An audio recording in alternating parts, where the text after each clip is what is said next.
আবারও আলো ঝলমলে মঞ্চ। পর্দা উঠেছে মঞ্চ নাটকের জাতীয় নাট্যশালায় সপ্তাহে 2 দিন চলছে নাটকের প্রদর্শনী। তবে করোনা ঝুঁকি এড়াতেই বিক্রি করা হচ্ছে মোট আসনের 30 ভাগ টিকিট। পরিস্থিতি স্বাভাবিক হলে খুলে দেওয়া হবে সব মঞ্চ। প্রতিদিন হবে নাটকের প্রদর্শনী। করোনার কারণে প্রায় 7 মাস বন্ধ ছিল নাটক প্রদর্শনী।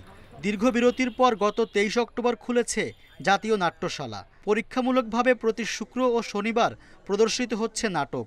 এতে আবারও নাট্যপ্রেমীদের পদচারণায় মুখরিত হচ্ছে শিল্পকলা একাডেমি প্রাঙ্গণ।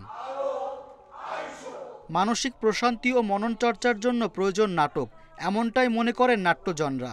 তাদের আশা শিগগিরই কেটে যাবে অমানিসা।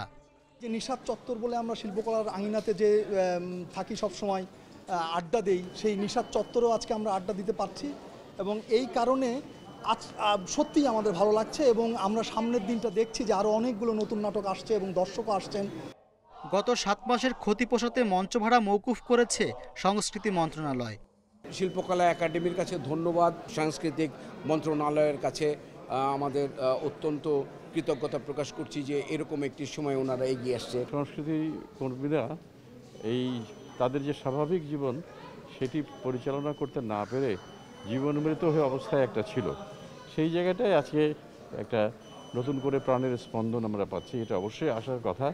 নাট্যশালায় নাটক হবে, মঞ্চে থাকবে গতি, এমনটাই প্রত্যাশা নাট্য সংশ্লিষ্টদের। তবে দর্শক ও নাট্যকর্মী সবাইকেই শিল্পকলা একাডেমিতে স্বাস্থ্যবিধি মেনে চলার আহ্বান তাদের।